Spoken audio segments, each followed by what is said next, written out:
Hi everyone. Welcome to the fourth session of CRO Masterminds, a webinar series by Zoho PageSense, the conversion optimization platform by Zoho. This series was conceived with the idea of making you guys meet conversion optimization experts from across the globe so you get to learn optimization techniques and industry best practices, all from the comfort of your desk. I'm Pavitra Rajashekharan. I take care of content marketing in Zoho PageSense, and I'll be the moderator for this session. Today, we have with us Brian David Hall. Brian is a renowned growth marketer who's worked with brands like InVision, Udemy, and Eventbrite. He's here to talk about how you can complement your conversion optimization strategy with session recordings without spending a ton of time. So without further ado, let's get down to business. Over to you, Brian. We're here to talk about session recordings. Let me lead off with just a little bit about myself before we get into it. So this is a picture of me. I'm talking about A/B testing at a WordPress conference, and that used to be all I really talked about was A/B testing. So started off with a math background and then went into computer science, then got into conversion rate optimization as an engineer first, and I thought this is all we need. This is all it takes. We have A/B tests, we have statistically significant results, we're going to optimize our websites and everything will be great.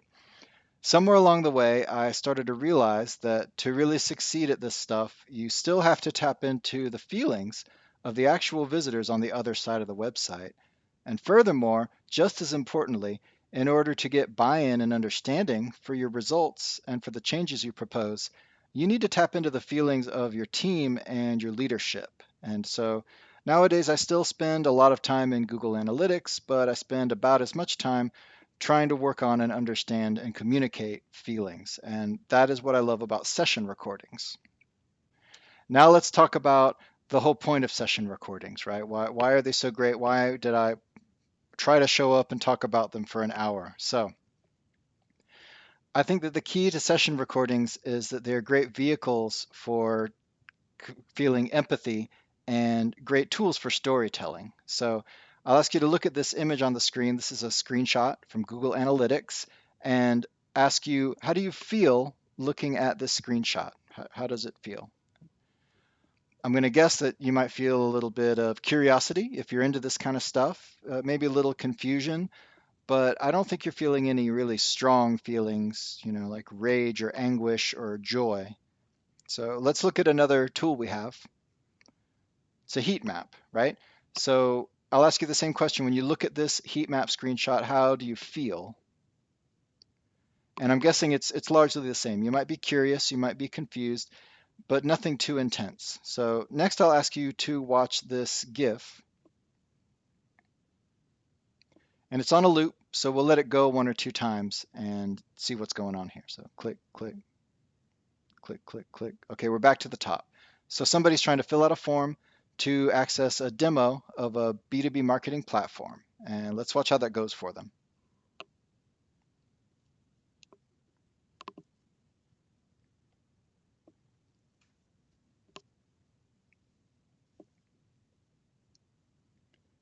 Okay, so they got this new form field that appeared out of nowhere. They clicked, nothing happened. So I'll ask you the same thing. How do you feel watching this? And I'm going to guess that some folks out there they feel a little frustrated maybe because you've been in a situation like this. You've had a form that didn't work on you. It's very frustrating to see that. And it's very easy to watch a recording of someone else having a similar experience and feel how that feels. It's very easy to tap into that. And your ability to tap into that is not because you're some sort of a UX expert or a conversion rate optimization pro or anything like that. Just about anyone can watch this and tap into that feeling. You could probably show this to your uncle who knows nothing about marketing or UX, and he could say the same thing. Oh, I hate when that happens because we've had this experience. Whereas, show this to your uncle, and I mean, I don't know what your uncle does, but odds are he wouldn't know what to make of it. It wouldn't mean anything to him. So this is what I love about session recordings is they're really easy to emote with, to empathize with, and that makes them great tools for storytelling and communication. On the other side of it, though, if they're so great, right, why don't we just use them day in and day out?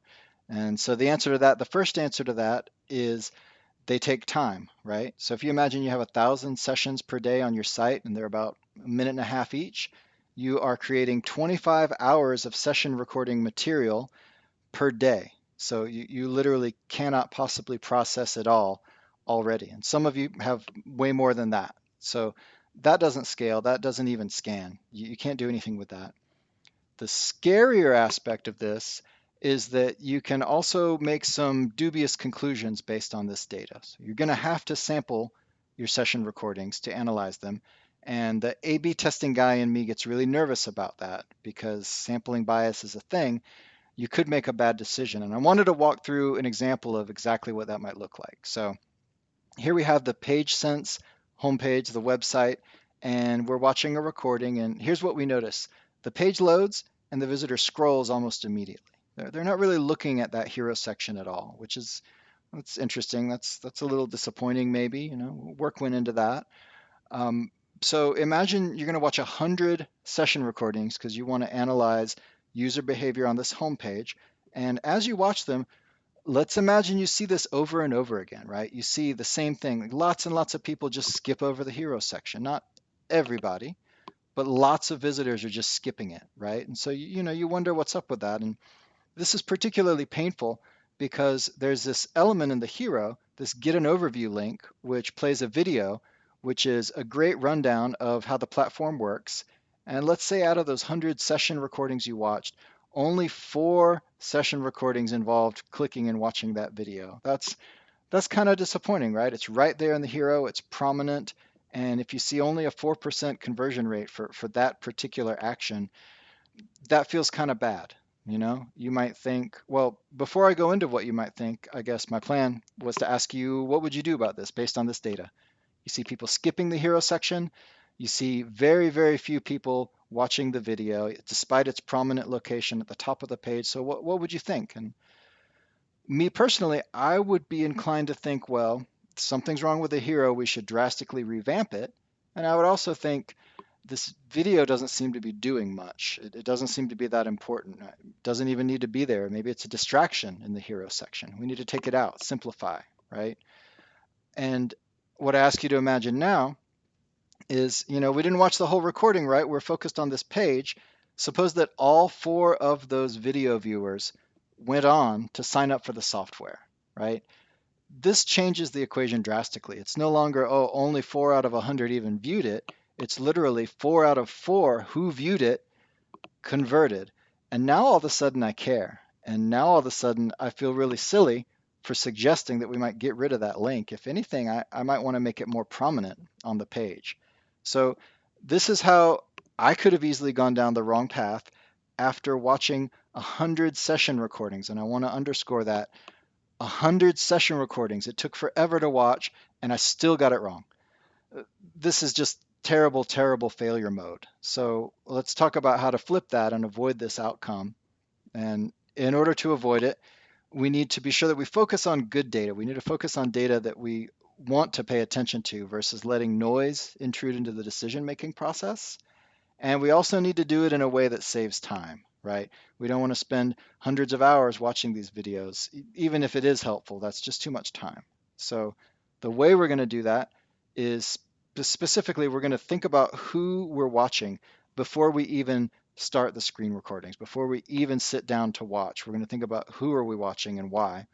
And then I'm going to talk about some ways that you can get help and enlist others to share this data parsing and analysis with you. And I think that is better, not just because it saves you time, but it brings in other perspectives.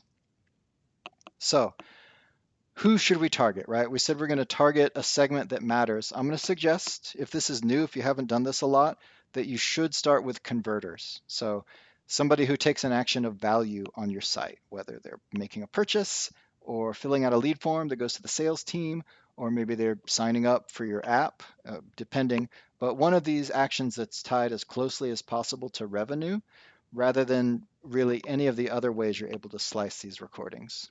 And so, all right. So back to why converters, right? Why am I recommending that?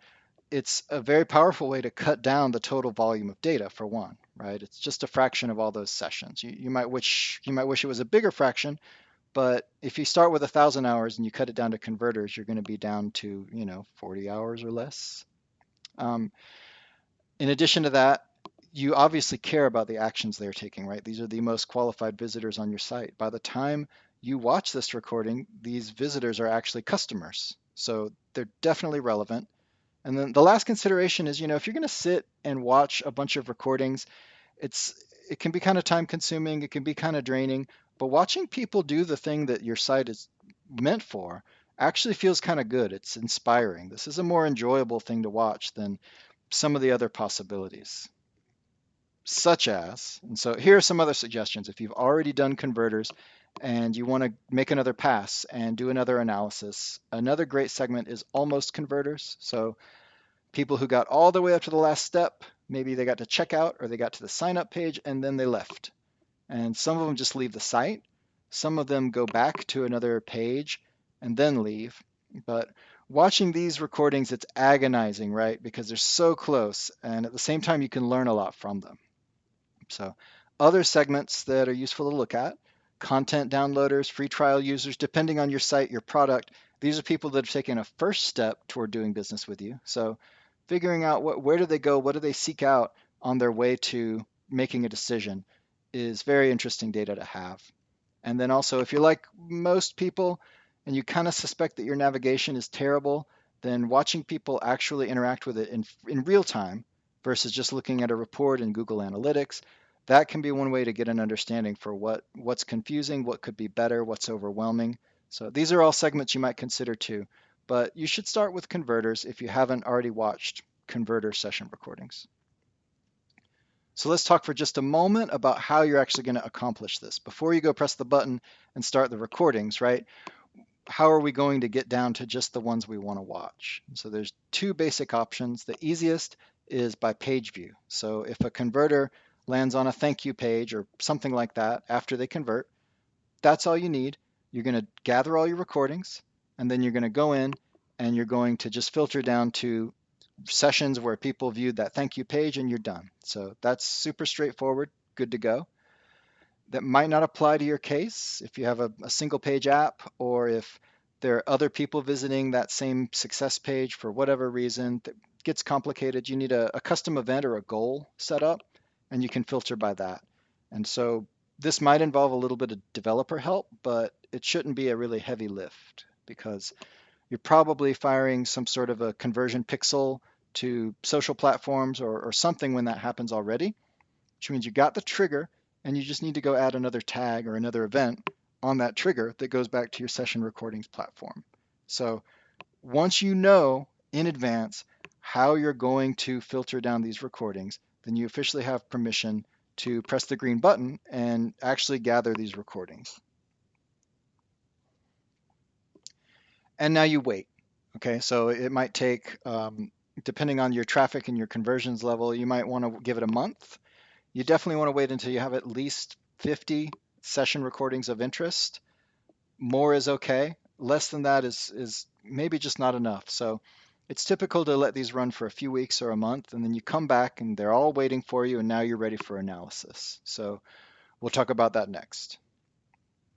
All right, so it's time to watch these session recordings.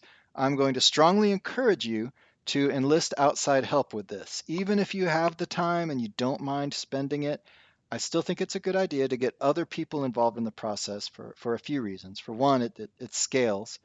For two, it's sort of a way to show off what you're doing and tell the story that in a way that can be helpful within the organization. And I guess for three, you will get input from people that you would not have come up with on your own, especially in your 38th hour of watching session recordings. So please consider this process that I'm going to outline where you start the analysis and then you bring in some stakeholders from your company and then you potentially outsource further analysis to a freelancer and then you bring it all back together yourself. So I want to walk through what that looks like. So it does start with you. You have to do it yourself. And I picked the number 10 kind of out of thin air. I think it's about right. You don't want to watch 30 or 40 because that's a bit much and you'll get distracted, you'll lose focus, you'll start to hate your life. 3 or 4 is definitely not enough, though. You really need enough to get familiar with the playback options and the tools that you have. And you need enough to start to see patterns and make some decisions about like what matters and what's just kind of a random one-off occurrence that one visitor happened to do. So as you watch these, say, first 10 recordings, you don't need a super rigorous plan for how you're going to analyze them. You just kind of should take notes. Take notes if you use a whiteboard, write stuff on the whiteboard, notepad, Google Doc. Per video, just note what you're seeing, anything that's interesting. And as you watch further videos, look for patterns and repeated behaviors. So I have a few questions here that are prompts for how you might decide where to focus as you watch. These will get you started. And then as you start to see specific behaviors to your site, you will refine these questions into observations about what people are doing and maybe why are they doing that, and is this really happening on my site, and things like that. So more on that to come in just a moment. Before we get into that though, I just want to talk about the operational part of watching these videos and how you can save yourself some time. And as you enlist your team to help or a freelancer to help more, you should pass just these 2 tips along to save a little time in the playback. So for long session recordings, there are 2 tools you need. One is the playback speed. So if you kick it up to 2x for a long session recording, you can still see everything that someone's doing. You can still see where do they go, where do they click, where do they slow down, but it cuts the time in half that it takes to watch it. And then for a session recording with a really long pause or several long pauses, you don't need to watch those pauses, right? Most likely they just switched tabs. Maybe they went to get some coffee or something like that. So skip pauses will jump through those sections and only show you interactions on the site. So use both of these so that you should never spend probably more than 10 minutes on a single session recording, no matter how long it is. And some will be pretty long, but this will cut them way down in size. It is important to slow down to real time, so turn off skip pauses, go back to 1x speed when you get close to the conversion event that you're watching for, as well as any other behavior you're starting to gain an interest in. So that could be navigation, that could be content people linger over. Watch that stuff in real time, because while 2x speed is efficient for getting a sense of the facts of the session recording, to tap into that empathy, you really need to see it at 1x speed. So be sure you watch all those parts in real time. So you've been through 10 or so session recordings, you've taken a bunch of notes, you've started to see some patterns, and you've refined your big sprawling mass of questions down to a handful of questions, right? The ones that seem important, the ones that you've observed in multiple recordings, the ones that are tied to conversion in ways that seem significant to you. Can trust your instincts here. So each question at least ties back to one session recording as well, right? You can say, okay, I saw this in this video and it made me wonder, question. So there's some sample questions in the right column there. These are questions that in some cases you can just go answer immediately. If you think your form is broken and you saw somebody struggle with it, you can see which browser and operating system they were on. You can go try to reproduce the error, and if it's an error, open a ticket right now, get your form fixed. It's really surprising and always embarrassing how common it is to find errors like this from session recordings. So if you find that, just go ahead and move on it right away and refine your questions back down to the stuff that you're not sure about. Maybe you couldn't reproduce it, but you still want to check into it. Or maybe it's an open-ended question like how often do visitors abandon the form, visit pricing, and return. You don't have an answer. You're not sure if that's even really a thing yet, but you do want to know more. So now's the fun part. You now have this kind of a highlight reel of some segments of recordings that you watched and you saw an interesting behavior and you want to know more about it. You maybe saw a thing or two that led you to a bug fix already. That's interesting stuff too.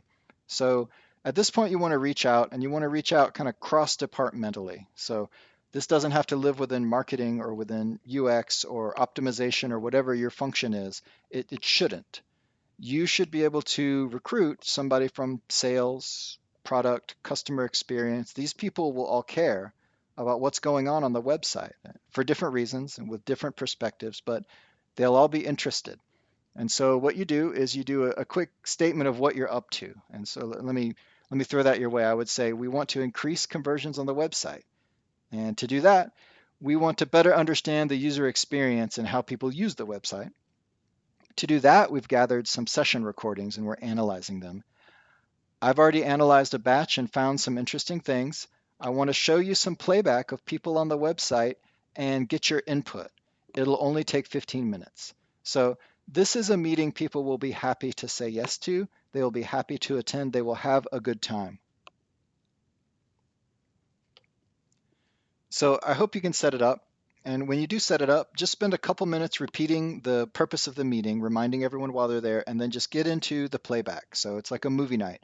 Show a visitor on the site, talk about what you observed, what you think, what you might do about it, and then open up the floor and let people tell you what they think. And what I hope you'll find is they're leaned in, they're interested, and they have ideas.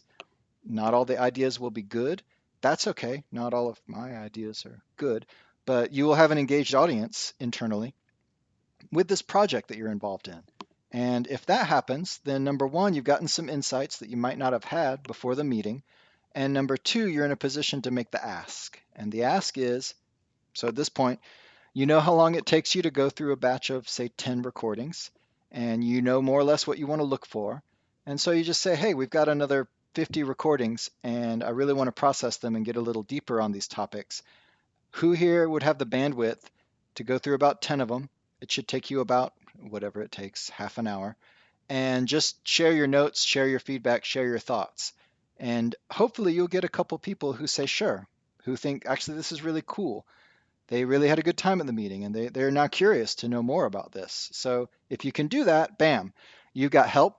You don't have to watch them all yourself, and you're going to get viewpoints that you wouldn't have had if you'd just done it all by yourself. Would have loved to ask you if that's even feasible, right? I don't know of everyone who signed up if you do have a team and a broader organization you can reach out to, or if some people are in it all by themselves. So I'm curious whether you can do that or not, though. Another option you have is to outsource it. And so if you seek to do this, and I think you should, do not miss the mission part. Do explain the same thing you would have explained to get your team to come to the meeting. We're trying to increase conversions on our website. And to do that, we want to understand how users navigate and use the site. And to do that, we gather these session recordings and we're analyzing them. If you tell any freelancer why you're asking them to do what they're doing, they will care more, they will do a better job, and you'll get better results from them. So share that, share your questions and some recordings for them to process, and also encourage them just to share whatever's on their minds. If they have wild ideas or if they see something that's not relevant to one of your questions, you want that input. So don't be real rigid with the structure. You just want comments and timestamps from the videos so you can reference back. And that's the same thing you would get from your team. Another word on this outsourcing thing, I do want to make this case that you probably wouldn't outsource your Google Analytics research and reporting, at least not to somebody who wasn't highly trained and specialized that you trusted a lot. You probably wouldn't outsource A/B test analysis to just any random person on the internet, but just about any random person on the internet, and by that I guess I mean a virtual assistant or a UX freelancer, even junior or beginner level, an intern.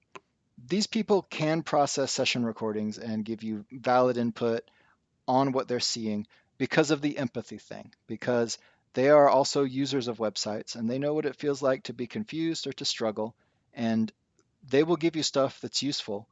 They don't have to be experts, and you'll be getting that extra input that wouldn't have occurred to you.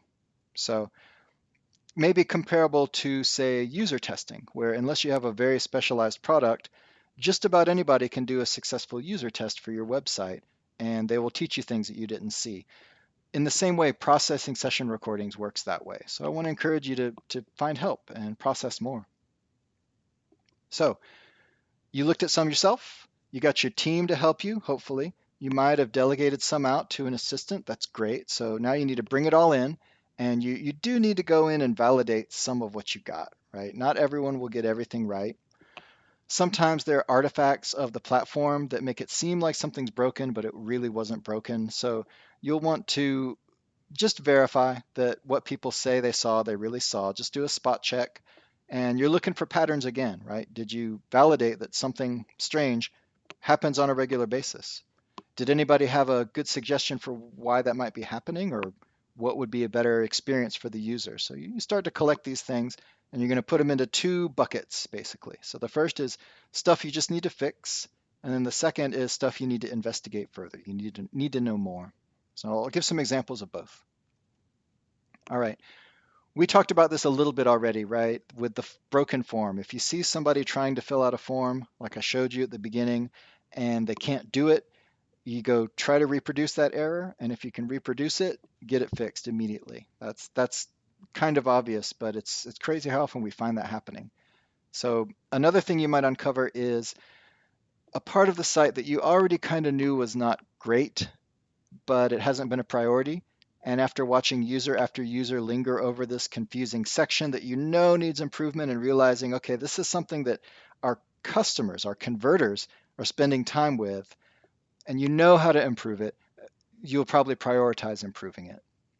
Another easy one to me is if you see a lot of people trying to click something that's not an actual link, and you think you know where they're trying to get, and that destination already exists, I would just make it clickable. I probably wouldn't A/B test something like that. I would just say, hey, I see users trying to get somewhere from here. Let's let them do it. So the other class of questions and observations you have are more like lines of inquiry, right? So you see people coming back to a page over and over, and then they go elsewhere, and then they come back to that page again. Why do they need to visit the page 3 or 4 times before they convert? Is it leaving something out? Is the information they want buried and hard to access? You don't know how to solve that, but it could point to an issue. So you want to follow up on that. Are you seeing people almost but not quite click on things in the nav? That's pretty common. Maybe it doesn't matter, but maybe you're using jargon in your navigation and there's something that you could improve. So these types of questions that you see on the screen, these are things that you're going to follow up on in another way. You can't just go fix them, but you're not going to let them go. And so here's some of the techniques you might use to follow up on these things. So you can run an A/B test in some cases. That's where maybe you have a few ideas for what might be better, and you have enough conversions and traffic to run an experiment. So that's a great follow-up. Another one you can do that's super easy is a poll. So if it's a question along the lines of what's missing from this page, my favorite thing to do is add a poll that pops up after maybe 30 seconds and literally says what's missing from this page. It's direct and it's humble, and you will get responses and people will tell you what they're looking for. And if it makes sense to you, you can just go add that content.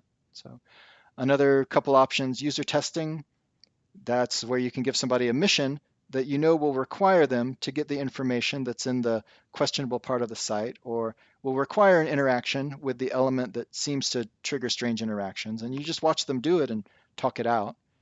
And then sometimes you can throw data at the problem too. So you just set up some custom events and let it run for a while, and then go back and you can answer your question in a report with Google Analytics.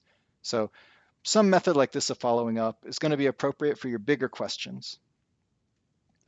And then this is the last piece that I wanted to share, and I won't read this to you because you can read, but I just want to say if you've gone through the work to get to this point where you've targeted a segment that matters to your business, and you've gathered this data and you've processed it, maybe some of it yourself, some of it with the team, some of it with an outsourced function, and you've brought it back together and you've made some improvements of stuff that you didn't realize was broken, but it was broken. And then you've also begun the process of following up on some of these bigger questions that don't have an easy answer. This is an amazing story to tell, and this is a story you can tell very compellingly because you have video. So back to the empathy and storytelling behind session recordings, you're in such a good position right now to share what you've done with leadership.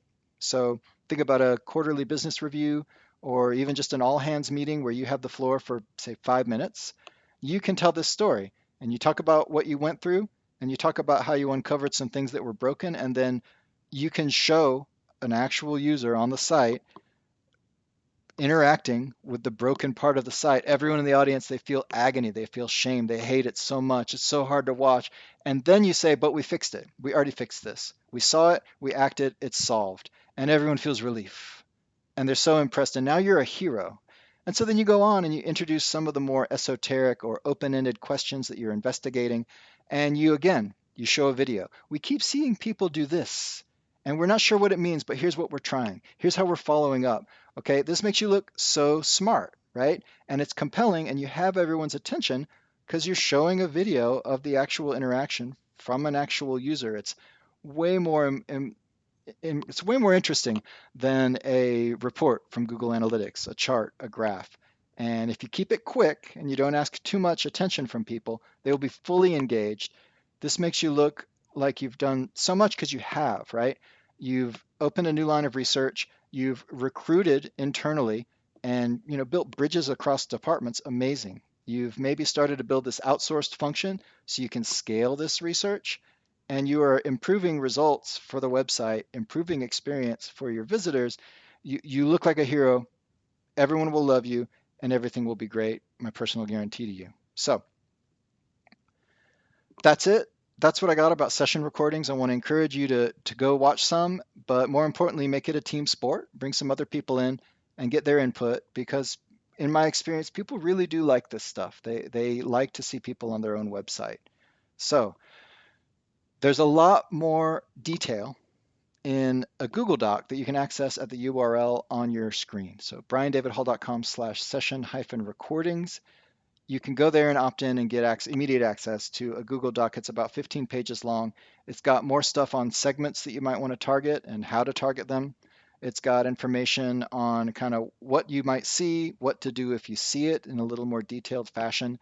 It's got a template you can use for assigning this out to when you outsource the analysis as well. So I hope some of you will find that useful. I'd love to connect with you. You can find me on Twitter, and DMs are open if you want to tell me about how this went for you. If you have questions about this content, I would love to hear it. So thank you so much once again.